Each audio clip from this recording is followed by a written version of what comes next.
Assalamu alaikum. My name is Hira Sarfraz and the topic we are going to discuss is external structure and locomotion in birds. First of all, why birds are placed in a specific class? Because of their specific distinguished characteristics. Birds की सबसे पहली जो class है, जो class Aves में birds को रखा गया और इस क्लास में इसलिए रखा गया है क्योंकि इसके कुछ ऐसे करैक्टरिस्टिक्स हैं जो इनको सेपरेट करते हैं बाकी क्लासेस से।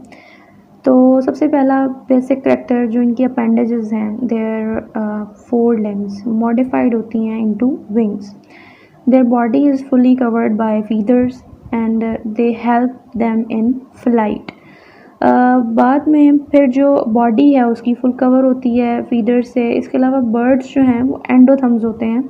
दे are warm blooded, they prevent heat loss और that's why they have high metabolic rate. Plus feathers जो हैं वो कॉर्टशिप में भी हेल्प करते हैं, means they help them in attracting their mates. और इसके अलावा इंक्यूबेशन में means they provide insulation to their eggs and their chicks, their young ones. Waterproofing में इस तरह से कि जो बर्ड, कुछ स्पीशीज़ हैं बर्ड्स की जिनके पास प्रीइंग ग्लैंड्स होते हैं, वो जो प्रीइंग ग्लैंड्स होते हैं वो एक ऐसा ऑयल प्रोड्यूस करते हैं जिसकी वजह से वो फीदर्स को वाटरप्रूफ कर देता है। फर्दर बर्ड्स के पास वर्टिब्रल कॉलम्स होती है, मॉडिफाइड होती है फॉर फ्लाइट। बोन्स उनकी बहुत ज़्यादा लाइट वेट होती हैं और उसके अंदर न्यूमरस एयर स्पेसेस होती हैं। वही न्यूमरस एयर स्पेसेस उनको हेल्प करती हैं कि वो ऑक्सीजन को एब्जॉर्ब करें और फिर एब्जॉर्बेंस से भी एनर्जी मिलती है उनको और फिर वो एनर्जी जो होती है वो फ्लाइट में ही यूज़ करते हैं। प्लस बहुत इंपॉर्टेंट कैरेक्टरिस्टिक जो बर्ड कहा जाता है वो कि उनके पास बीक्स होती हैं और उस बीक्स में टीथ नहीं होते हैं। They lack teeth and they have beaks. Second हमारे पास आ जाते हैं जी फीदर स्ट्रक्चर। सबसे पहले जब हम फीदर स्ट्रक्चर के ऊपर बात करते हैं तो फीदर जो होता है बर्ड्स का, उसके पास सबसे पहले तो जो अटैचमेंट जहाँ से होती है, जो उसकी स्किन के अंदर अटैचमेंट होती है फीदर की, उसको हम कहते हैं कैलमस। यानी जो ब्लैक वाला पोर्शन आपको बेस पे नज़र आ रहा है ये उसकी अटैचमेंट है, उसको कैलमस बोलते हैं। और ये कैलमस जो है ये एक्सटेंड होती है सेंट्रली और इसको आप कहते हैं सेंट्रल रैकस। और अब इस सेंट्रल रैकस से फर्दर जो है वो बार्ब्स यानी ब्रांचेस निकलती हैं और ये ब्रांचेस जो हैं ये इनको बार्ब्स कहते हैं। और ये बार्ब्स जो हैं उससे फर्दर ब्रांचिंग है बारब्यूल्स की, ये आपको पिक्चर में नज़र आ रहा है। और ये बारब्यूल्स जो हैं ये बारब्यूल्स आपस में इंटरलॉक हुई होती हैं और उस इंटरलॉकिंग के साथ एक स्पेसिफिक स्ट्रक्चर बन जाता है, या एक कहने एक फीदर का स्ट्रक्चर होता है जिसकी वजह से उसको एक स्पेसिफिक वो अपना फंक्शन भी उसी स्ट्रक्चर की वजह से रोल प्ले कर रहा होता है। लाइक टेल साइड पे या आपको बिल्कुल स्किन के ऊपर जो फीदर मिलता है और जो आपको फ्लाइट में जो विंग साइड पे उसका फीदर मिलता है, दोनों में डिफरेंस है। तो वो उसकी यही स्ट्रक्चर के में डिफरेंस होता है बेसिकली। प्लस सबसे इम्पॉर्टेंट बात जो कि फीदर जो हैं वो प्रोटीन से कंपोज हुए होते हैं, प्रोटीन से बने होते हैं, जो कि एक प्रोटीन होती है फीदर के बनाने के लिए। वो सबसे इम्पॉर्टेंट जो है वो है बीटा कैरोटीन प्रोटीन, या उसको कैरोटीन प्रोटीन भी कहते हैं। उसके बाद हमारे पास फीदर टाइप्स आ जाती हैं। 3 टाइप्स ऑफ फीदर्स हैं आपके पास, जिसमें से on the basis of their structure और उनकी लोकेशन की बेस पे इनको 3 टाइप्स में डिवाइड किया गया है। तो सबसे पहले तो आपके पास है कॉन्टोर फीदर्स। ये कॉन्टोर फीदर्स जो हैं ये अरेंज आपको मतलब ये जो है ये ज़्यादातर आपको मिलते हैं विंग साइड पे और टेल साइड पे। और इसके अलावा ये जो कॉन्टोर फीदर हैं इनका स्ट्रक्चर इस तरह से अरेंज होते हैं ये कि इनके पास कैलमस, रैकस और बार्ब्स, ये तीनों चीज़ें होती हैं।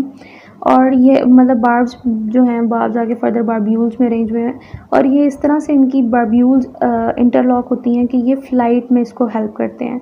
और जो बर्ड का कलर पैटर्न है, कलर पैटर्न मीन्स के जो बर्ड के अंदर प्लूमेज जो कलर आता है बेसिकली उसके जितने भी, वो भी यही कॉन्टोर फीदर्स जो होते हैं वही इसको प्रोवाइड कर रहे होते हैं कवरिंग में। और वाटर प्रूफिंग टिप्स होती हैं जो इसकी टाइप इसको डिस्टिंग्विश करती है। वो एक ये है कि इसकी जो बेस पे आपको नज़र आ रहा है कि बेस जो है वो फ्लफ़ी है और जो इसका डिस्टल एंड है वो थोड़ा सा अरेंज्ड है, ठीक है, मतलब थोड़ा नहीं काफ़ी अरेंज्ड है।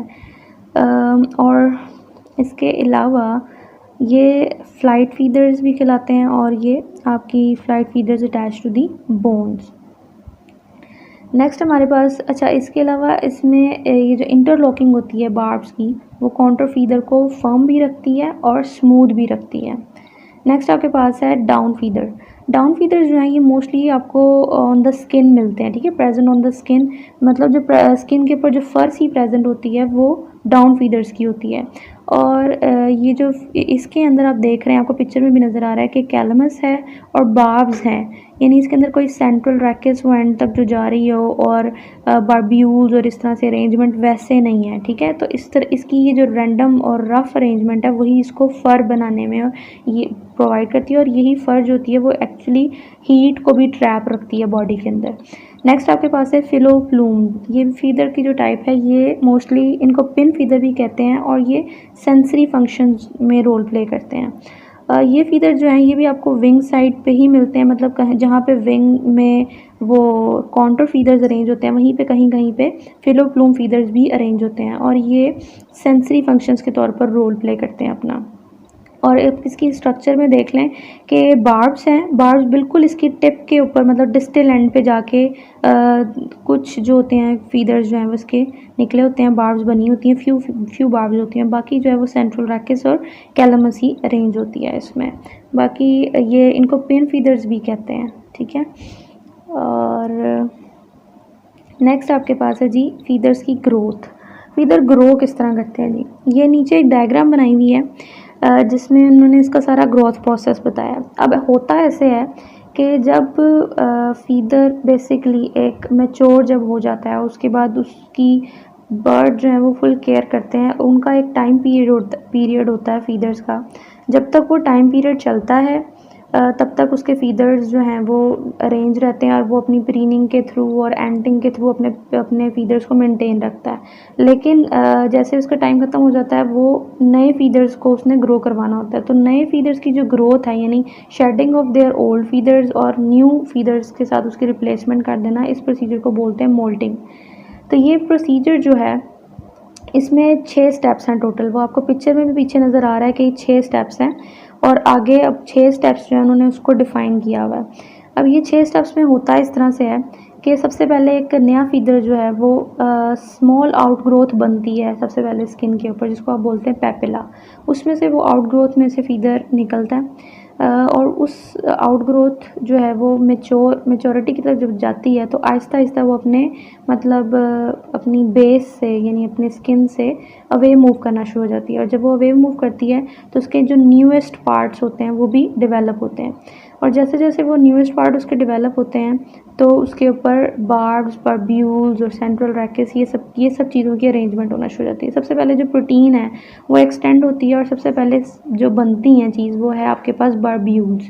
मतलब बारब्यूल सबसे पहले उसकी टिप पे बनती हैं, जो ऐसे कि आपको पिक्चर में नज़र आ रहा है कि इसके टिप के ऊपर बारब्यूल्स बन रही हैं सबसे पहले, ठीक है। सेंट्रल ब्रांचिंग से बारब्यूल्स बनेंगी और वो बारब्यूल्स जो हैं वो फिर फ्यूज़ हो जाएंगी बार्ब्स में, और वो जो फिर बार्ब्स हैं वो फ्यूज़ हो जाएंगी इनटू रैकेस, और उस तरह एक मैच्योर जो होगा वो फीदर का स्ट्रक्चर बन जाएगा। लेकिन एक सबसे इम्पॉर्टेंट बात इसमें जो है कि ये स्ट्रक्चर के ऊपर पूरी एक शीट होती है, प्रोटेक्टिव शीट होती है। तो जैसे जैसे बारब्यूल्स जो हैं वो बार्ब्स में और फिर रैकेस में डिवाइड होती रहती हैं तो जो प्रोटेक्टिव शीट है वो भी डिसइंटीग्रेट होती रहती है, और वो डिसइंटीग्रेट होके मैच्योर पार्ट ऑफ फीदर में से फिर वो उसको छोड़ देती है, और पूरा जो आपका फीदर है वो अनफर्ल हो जाता है। अनफर्ल मीन्स पूरा अपनी एक शेप में आ जाता है, और फिर उसके बाद वो शीट जो है फॉल ऑफ हो जाती है, और उसके बाद ग्रोथ प्रोसेस यहाँ पे आपका कंप्लीट हो जाता है।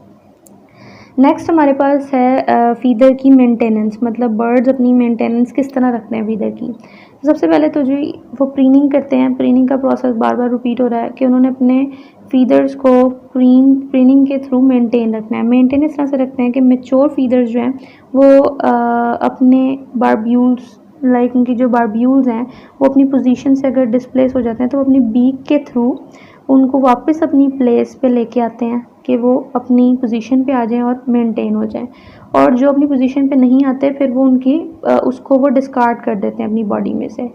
प्लस सिक्रीशंस भी होती हैं, वही मैंने आपको प्रीनिंग ग्लैंड्स का भी बताया। प्रीनिंग ग्लैंड्स होते हैं वो ऑयल सिक्रीट करते हैं जो कि उसके पूरे उसके फीदर्स के ऊपर भी डिस्पर्स हो जाते हैं और बीक और लेग्स के ऊपर भी डिस्पर्स होते हैं, और उनको भी लुब्रिकेट करते हैं वो ऑयल जो होता है वो प्रीनिंग ग्लैंड्स जो होते हैं।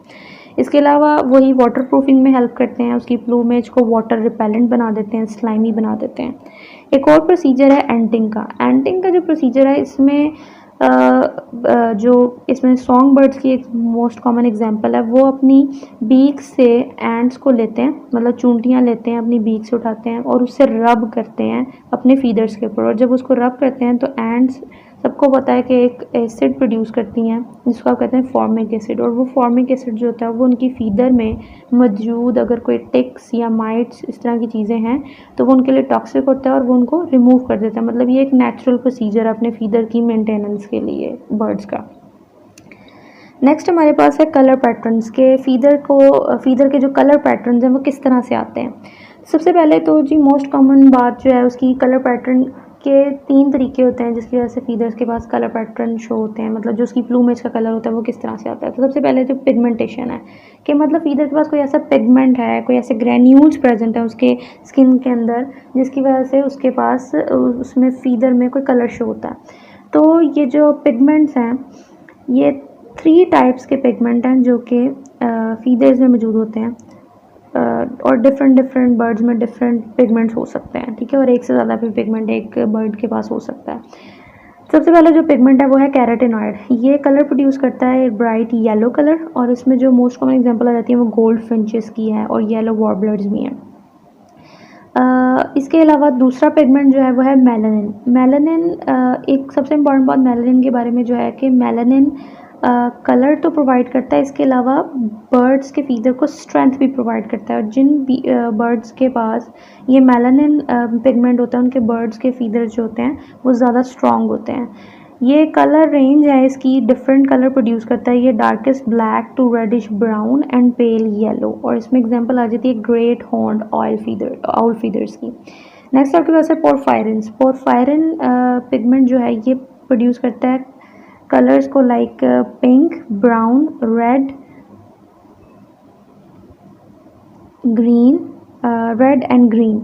और पोरफायरिन्स इसके अलावा ये जो है पिगमेंट ये कुछ आउल्स में और पिजन्स में भी हम लोग को मिलता है। इसके अलावा ये ब्रिलियंट रेड कलर भी प्रोड्यूस करता है कुछ टॉर्कोज में, ठीक है, टुराकोज में। नेक्स्ट हमारे पास है स्ट्रक्चरल कलर। स्ट्रक्चरल कलर इस तरह से आता है कि एक्चुअली वो कलर तो या कोई पिगमेंट तो एग्जिस्ट नहीं करता बॉडी में, लेकिन कुछ लाइट की रिफ्रैक्शन इस तरह से होती है कि वो फीदर को कोई कलर प्रोड्यूस करवा देती हैं, ठीक है, कि मतलब कोई कलर देती हैं, उसको कलर प्रोवाइड करती हैं। तो इसमें basically irregularities diffract white light and produce colour. और इसमें मोस्ट कॉमन एग्जांपल जो आ जाती है वो ब्लू फीदर्स की आ जाती है, जिसमें आपके पास ये ब्लू बर्ड्स हैं, इंडिको बंटिंग्स हैं, ब्लू जेज हैं। ये इसकी एग्जांपल हैं बर्ड्स की जो इस तरह से कलर प्रोड्यूस करते हैं। और आपको पिक्चर में नज़र आ रहा है कि एक ब्लैक मेलानिन लेयर है, उसके बाद स्पॉन्जी लेयर है और उसके बाद कैरेटिन कॉर्टेक्स लेयर है।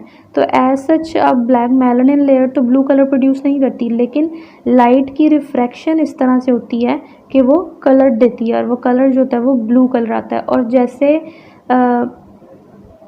आप इस पिक्चर में देख रहे हैं, ठीक है, और मतलब स्कैटर करती है ना जब लाइट स्कैटर होती है उसके फीदर्स के ऊपर, तो वो एक स्पेसिफिक कलर उसमें शो कर देते हैं, ठीक है। और फिर नेक्स्ट हमारे पास है जी इरिडिसेंट्स और या इरिडिसेंट फीदर्स। अब ये जो इरिडिसेंस है ये किस तरह से आती है कि एज सच इसमें बार्ब्स और बार्ब्यूल्स जो हैं आपके फीदर्स के वो इस तरह से ट्विस्टेड फॉर्म में और अरेंज होते हैं कि जब उसके ऊपर लाइट रिफ्रैक्ट होती है और आपका लाइट रिफ्लेक्ट होती है तो वो एक कलर प्रोड्यूस करती है। और वो कलर भी इस तरह से, कलर तो उसने प्रोड्यूस कर दिया और जैसे जैसे आप व्यू पॉइंट अपना चेंज करते हैं तो वो कलर भी उस बार्ब्स और बार्ब्यूल्स के डिफरेंट स्ट्रक्चर्स होने की वजह से, यानी उन्होंने डिफरेंट अपने जो पोजीशंस हैं अपने फीदर्स की वो ट्विस्टिंग होने की वजह से भी वो जो कलर व्यू है, व्यूइंग एंगल में जो कलर चेंज आता है वो इस वजह से भी आ रहा होता है। फर्दर इसमें इरिडिसेंस आती है और प्रिज्म लाइक आप इसमें इफ़ेक्ट देख सकते हैं इरिडिसेंस में। ठीक है। ये प्रिज्म लाइक इफेक्ट आता है इसमें, कलर पैटर्न्स में, इसमें क्रिप्टिक कलरेशन आप कहते हैं इसको। ये स्पीशीज़ में सेक्स रिकग्निशन के लिए भी यूज़ की जाती है और हमिंग बर्ड इसकी मोस्ट कॉमन एग्जांपल है जिसमें आप ये इरिडिसेंस देखते हैं। नेक्स्ट आपके पास है अडॉप्टेशन इन बर्ड स्केलेटन। तो सबसे पहले तो अब जब स्केलेटन के ऊपर बात करते हैं बर्ड्स के, तो कुछ ऐसी अडॉप्टेशंस हैं जो बर्ड्स ने अडॉप्ट की हैं, उसके स्केलेटन में ऐसी अडॉप्टेशंस होती हैं जिसकी वजह से वो उसको फ्लाइट में बेसिकली हेल्प कर रहे होते हैं। तो सबसे पहले तो इसकी जो बोन्स हैं लाइट वेटेड बोन्स होती हैं, इंटरनल स्ट्रूट्स होती हैं, मींस एयर स्पेसेस होती हैं इसके अंदर, और cross walls make them strongs, यानी वो जो इसकी ये तीनों मॉडिफिकेशंस जो हैं वो इसको स्ट्रॉन्ग बनाती हैं।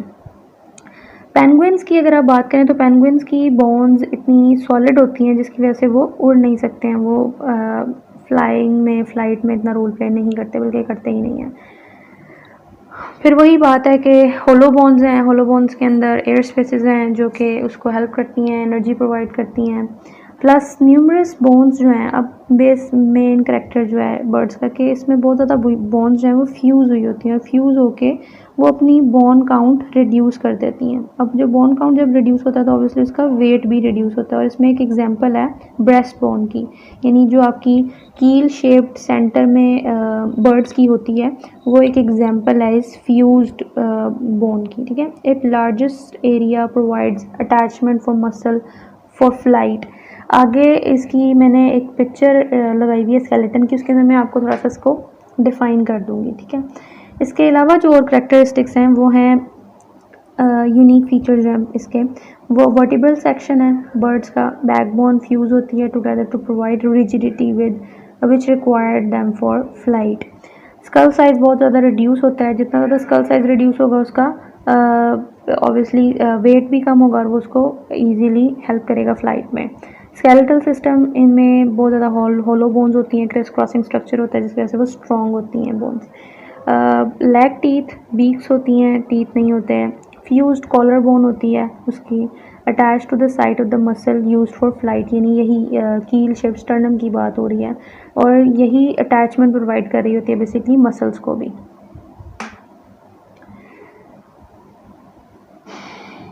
ओके जी, अब आप देख रहे हैं ये एक स्ट्रक्चर है, स्केलेटल स्ट्रक्चर बर्ड्स का। सबसे इम्पॉर्टेंट चीज़ इसमें एक होता है यूनिकेट प्रोसेस, और यूनिकेट प्रोसेस यहाँ पे इस वक्त लेबल तो नहीं है, लेकिन मैं आपको बता देती हूँ कि ये जो वर्टिब्रल साइड है और इस रिब्स वाली साइड पे आ जाए, तो अब इसकी रिब्स वाली साइड देखेंगे कि जितनी भी रिब्स हैं वो सारी थोरेसिक साइड पे, मतलब जो सबसे फ्रंट आपका जो एरिया होता है बर्ड्स का, सबसे ऊपर वाली जो वर्टिब्रीज होती हैं, इधर की थोरेसिक साइड की जो वर्टिब्रीज हैं वो उनके साथ सारी रिब्स अटैच हैं और वो पोस्टीरियर साइड पे मूव कर रही है, मतलब पीछे की साइड पे। और इसी तरह जब एक रिब मूव करती है तो दूसरी रिब भी पोस्टीरियरली मूव करती है। इसी तरह सारी रिब्स जो हैं वो इस मूवमेंट से एक दूसरे को स्ट्रेंथ भी देती हैं, और इस प्रोसेस को बेसिकली हम बोलते हैं, यानी जिस तरह से most ribs have posteriorly directed, और ये जो डायरेक्शन है इसकी, ये इसको यूनिकेट प्रोसेस बोलते हैं।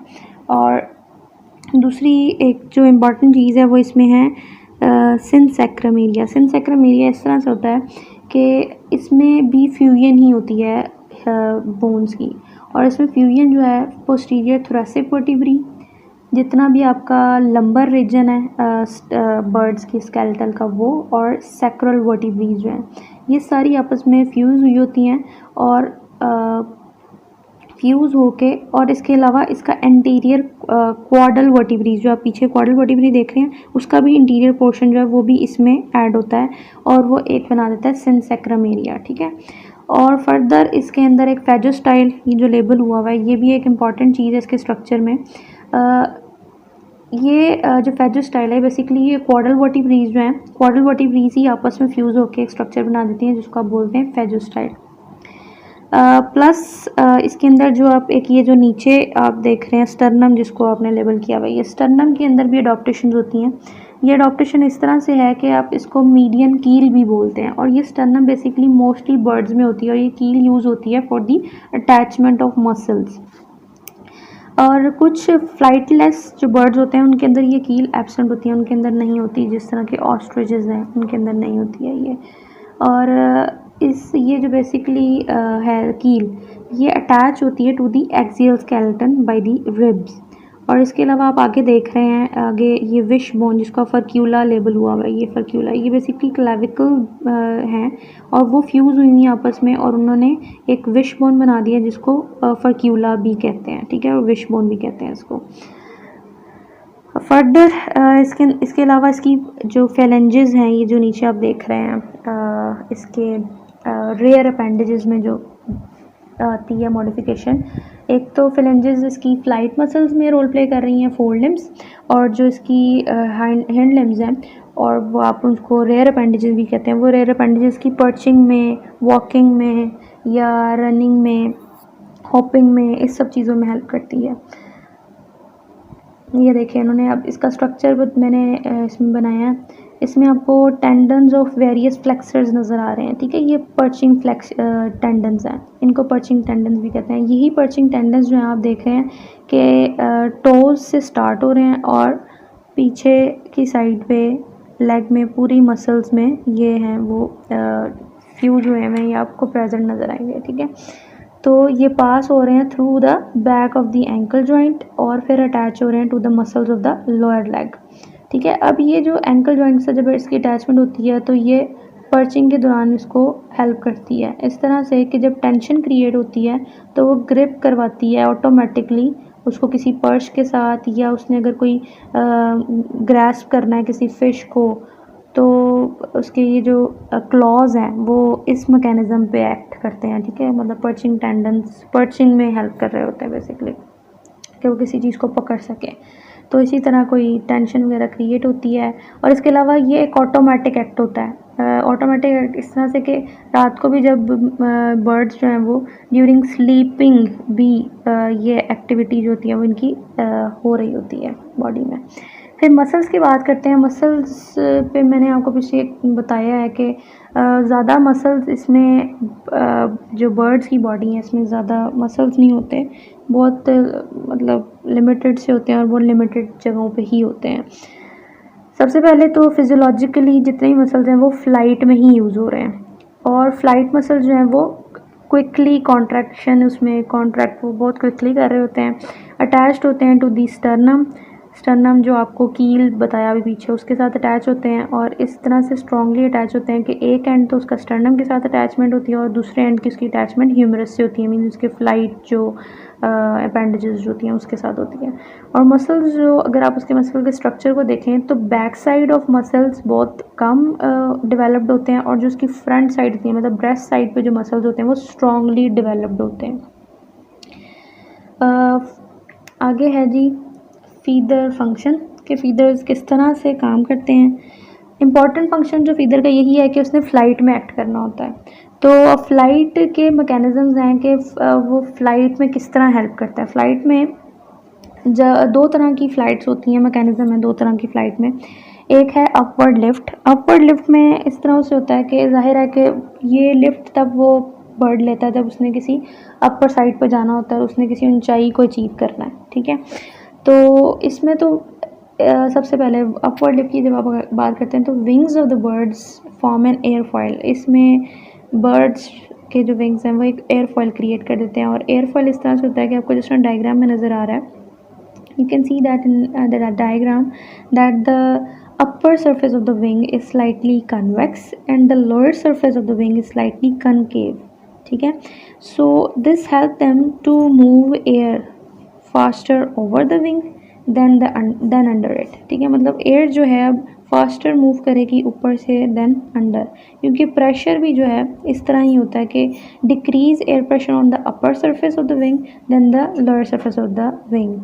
तो इस प्रेशर की वजह से बेसिकली क्या होता है कि वो बर्ड को ऊपर की तरफ लिफ्ट करवाता है, ठीक है। और this wing surfaces must be curved और inclined relative to air flow directions, ठीक है। नेक्स्ट हमारे पास है स्ट्रोक्स ऑफ विंग। ये भी दूसरा मैकेनिज्म है विंग्स के अंदर बेसिक फ्लाइट का। इस मैकेनिज़्म में दो तरह के स्ट्रोक होते हैं, एक पावर स्ट्रोक होता है और एक रिकवरी स्ट्रोक होता है। दोनों स्ट्रोक को समझने के लिए एक चीज़ बड़ी इंपॉर्टेंट है कि बर्ड का जो डिस्टल पार्ट होता है विंग का, मतलब विंग का जो उसका डिस्टल पार्ट होता है, डिस्टल पार्ट मीन्स के that point which is away from the attachment on the structure of the body, मतलब स्किन से अटैचमेंट से जो अवे है पॉइंट या अवे फीदर्स या जो विंग के प्रेजेंट होंगे वो इसमें मेन रोल प्ले करते हैं। तो और वो डिस्टल पार्ट जो होता है विंग का जनरेट करता है propulsive फोर्सेस को। वो propulsive फोर्सेस जो होती हैं वो फ्लाइट में मतलब फ्लाइट को जनरेट करती हैं, क्रिएट करती हैं। सबसे पहले पावर स्ट्रोक है। पावर स्ट्रोक जो होता है this is the down stroke. आप पिक्चर में देख रहे हैं कि आपकी लेफ़्ट साइड पे जो फर्स्ट पिक्चर है वो डाउन स्ट्रोक पिक्चर है, वो उसमें पावर स्ट्रोक है। पावर स्ट्रोक इस तरह से होता है कि लीडिंग एज जो होता है डिस्टल पार्ट का, distal part of the wing का, मतलब जो आप सबसे एंड वाला पार्ट जो है विंग का वो नीचे की तरफ मूव करता है स्लाइटली डाउनवर्ड। जब वो नीचे की तरफ मूव करता है तो होता ऐसे है कि जितने भी विंग के फीदर्स जो हैं वो आपस में ओवरलैप कर जाते हैं, ठीक है। विंग फीदर जब ओवरलैप करते हैं तो एयर पास नहीं कर पाती उनमें से, जब एयर उसमें से पास नहीं होती तो इसका मतलब है कि अलाउ करता है वो फीदर को कि वो इंक्रीज़ करे अपनी लिफ्ट को, और वो प्रोपल्सिव फोर्स उसको लिफ्ट देती है। और दूसरा आपके पास है रिकवरी स्ट्रोक। रिकवरी स्ट्रोक में विंग का अपर स्ट्रोक होता है, मतलब विंग को वो अप ऊपर की तरफ लेके जाता है इसमें। और इसमें भी डिस्टल पार्ट जो है विंग का वो अपवर्ड ही ओरिएंटेड होता है। और इसमें जिस तरह उसके अंदर एयर पास नहीं कर पाती, इसके अंदर विंग्स जो होते हैं वो सेपरेट हो जाते हैं एक दूसरे से। और जब वो सेपरेट होते हैं तो distal part of the wing में जब वो सेपरेट होते हैं तो उसमें से एयर पास करती है, और जब एयर पास करती है तो वो रिड्यूस कर देती है रेजिस्टेंस को, ठीक है। और इसको फिर आप कहते हैं रिकवरी स्ट्रोक। इसके अलावा टेल भी जो है वो मेन रोल प्ले करती है फ़्लाइट में। सबसे इम्पोर्टेंट कि वो उसको बैलेंस प्रोवाइड करती है बर्ड को। इसके अलावा उसकी स्टीयरिंग में हेल्प करती है, डायरेक्शंस में। उसके अलावा उसको जितने भी उसके इन्हांस करती है उसकी लिफ्ट को, उसकी स्पीड को भी मेंटेन रखती है। और जब भी उन्होंने अपनी डायरेक्शन ऑब्वियसली चेंज करनी है एक साइड राइट या लेफ़्ट साइड पे, तो टिल्ट करके स्लाइटली टेल को वो अपनी डायरेक्शन भी चेंज कर सकते हैं। इसके अलावा टेल एयर ब्रेक के तौर पर भी एक्ट करती है। लाइक अगर वो टेल को डाउनवर्ड मूव करें तो वो लैंडिंग भी कर सकते हैं इस तरह ईजीली। और कुछ बर्ड्स में जो टेल होती है वो ऑर्नामेंटेशन में भी रोल प्ले करती है, लाइक के मतलब अपनी फीमेल्स को अट्रैक्ट करवाने के लिए और रिप्रोडक्शन प्रोसेस में भी इम्पॉर्टेंट रोल प्ले करती हैं। टाइप्स हैं नेक्स्ट हमारे पास फ़्लाइट की। 4 टाइप्स हैं बेसिकली फ़्लाइट की। एक हमारे पास है ग्लाइडिंग फ़्लाइट, मेन फ़्लाइट है ये। मोस्टली विंग्स जो होते हैं ये इसमें स्टेशनरी रहते हैं, और ये तब लेते हैं बर्ड्स जब उन्होंने अपनी हाइट को रिड्यूस करना हो, मतलब वो किसी अगर ऊंचाई पे हैं तो उन्होंने ऊंचाई से जब नीचे की तरफ आना है, लैंडिंग की तरफ आना है, तो वो ग्लाइडिंग फ़्लाइट लेते हैं और उसमें अपने एल्टीट्यूड को वो लूज़ करते हैं। नेक्स्ट हमारे पास है flapping flight. Flapping flight generate करती है पावर फ़्लाइट में, पावरफुल फ़्लाइट होती है ये। और इसमें ये मोस्ट कॉमनली जितने भी बर्ड्स हैं वो फ्लैपिंग फ़्लाइट को यूज़ करते हैं, फ्लैपिंग फ़्लाइट में ही जाते हैं और इसमें बहुत ज़्यादा वेरिएशंस भी हैं फ्लैपिंग फ़्लाइट में, विंग शेप में और फ्लैपिंग पैटर्न्स में। हर बर्ड की डिफरेंट होती हैं और most common type of flying है। थर्ड हमारे पास है सोअरिंग फ़्लाइट। सोअरिंग फ़्लाइट बेसिकली होती है जिसमें परों को बर्ड्स हिलाते नहीं हैं, हिलाए बगैर एक ही जगह पे स्टेशनरी फेज़ में रहते हैं और बहुत कम फ्लैप करते हैं, ठीक है। और ये बर्ड्स तब लेते हैं जब उन्होंने किसी हाई अपवर्ड की तरफ या किसी हाई एल्टीट्यूड को गेन करना हो, तब ये फ़्लाइट को यूज़ करते हैं। और इसमें मोस्ट कॉमन एग्जांपल आ जाती है हॉक्स की, वल्चर्स की, जो कि सोअरिंग फ़्लाइट करते हैं, ठीक है, और जिनको आप सोअरिंग बर्ड्स भी कहते हैं। ये अपने विंग्स जो होते हैं, सबसे पहले अगर ये किसी ज़्यादा, आपको पता है ये ऊंचाई पे ही रहते हैं, जब ये ऊंचाई से नीचे की तरफ जाते हैं पहले अपनी soar downward to pick up the speed, और जब वो स्पीड पिकअप कर लेते हैं then they turn upward to gain altitude, फिर वो ऊपर की तरफ जाते हैं और फिर हाइट गेन करते हैं। तो इसी तरह अपनी ये फ्लाइट को कंटिन्यू रखते हैं। प्लस इनके जो विंग्स होते हैं सोअरिंग बर्ड्स के वो वाइड होते हैं और स्लॉटेड होते हैं। स्लॉटेड का मतलब यह है कि जितने भी विंग टाइप्स जितनी भी उसकी हैं, मतलब जो विंग वाले फीदर्स हैं उसके, वो स्लॉटेड होते हैं, means adjacent to each other होते हैं, उसमें एयर स्पेसेस होती हैं। फोर्थ हमारे पास है hovering flight. Hovering flight humming birds में आप देखते हैं यानी कंटिन्यूसली फ्लैपिंग करते रहना, परों को हिलाए जाना किसी जगह पे खड़े होके, वो आपकी होवरिंग फ्लाइट में आ जाता है, मतलब बर्ड्स की होवरिंग फ्लाइट होती है। ये मोस्ट कॉमनली आप हमिंग बर्ड्स में देखते हैं। इसमें बैक एंड फोर्थ मूवमेंट होती है इन द एयर, और ये मतलब कॉन्टीन्यूसली कॉन्स्टेंटली अपनी किसी फीडिंग स्टेशन पे खड़े होके या किसी भी एयर में किसी भी जगह पे अपने सस्पेंड रखते हैं अपने उसको विंग्स को, और कंटिन्यूसली इसको जारी रखते हैं। And these are the references of where I collect my data. Thank you so much. Hopefully you can understand this easily. Thank you.